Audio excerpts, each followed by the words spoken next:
এবার ২৬শে অক্টোবর যে আমাদের ২০তম প্রতিষ্ঠাবার্ষিকী আমরা পালন করেছি সেটা এক অভিন্ন ২০০৬ সালের অক্টোবরের ২৬শে অক্টোবর আমাদের এই প্রতিষ্ঠাবার্ষিকী। আমরা এটা ওই দিনে এলডিপি গঠন করি।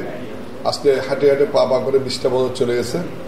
আলহামদুলিল্লাহ আমরা ৮৪টা উপজেলায় এবার বাংলাদেশের ৮৪ উপজেলা আমরা প্রতিষ্ঠাবার্ষিকী পালন করি এবং এই প্রতিষ্ঠাবার্ষিকী আমরা জানান দিয়েছি ডক্টর কল্লোল বিক্রম মহোদয় যে পার্টিটা করেছেন এটার আদর্শকে ধারণ করে আমরা প্রত্যেকটা জায়গায় একই দিনে একইভাবে একই টাইমে আমরা শুভেচ্ছা বার্তা পৌঁছেছি এবং প্রতিষ্ঠাবার্ষিকী পালন করছি।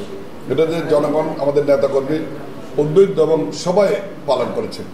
আলহামদুলিল্লাহ আমাদের লিবারেল পার্টি এলডিপির পক্ষ থেকে ৮৪ জনের নাম ঘোষণা করছে। আমরা দলীয়ভাবে প্রার্থী আমরা নাম ঘোষণা করছি চেয়ারম্যান সাহেব, আমাদের সভাপতি ডক্টর কল্লোল বিক্রম মহোদয়।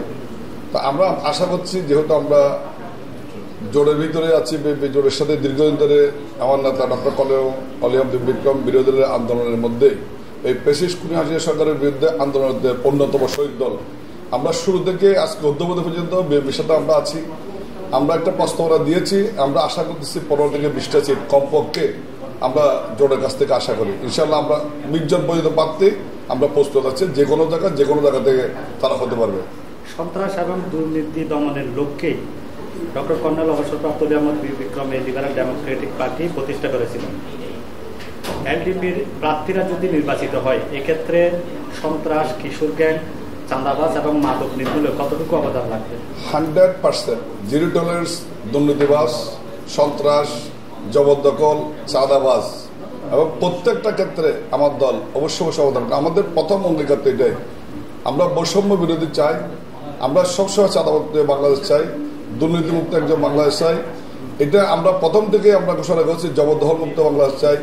আমরা কখনো কিশোর গ্যাং থেকে আমরা মুক্তি চাই। আমরা কিশোর গ্যাংকে সমুচিত আমরা জবাব দেব।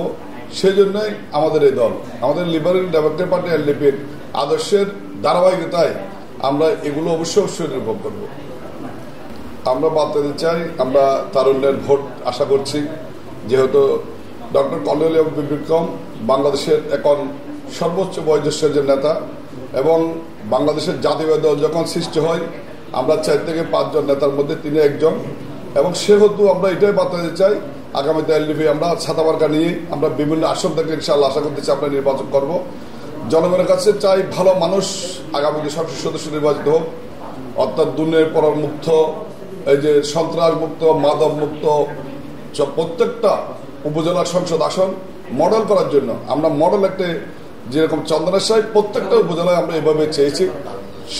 সেই ক্ষেত্রে তারুণ্যের ভোট আমরা আশা করছি এবং কর্নেল ওলিয়াম সাহেব একজন সৎ এবং ভালো মানুষ, তার আদর্শ অনুপ্রাণিত হয়ে আমরা সবার কাছে দোয়া চাই, আশীর্বাদ চাই, যাতে সাদা মার্কা ভোট দিয়ে আমাদেরকে আমাদের দলের সংসদ সদস্যকে যাতে সংসদে পাঠানোর জন্য বিশেষভাবে উদাত্ত আহ্বান জানাচ্ছি।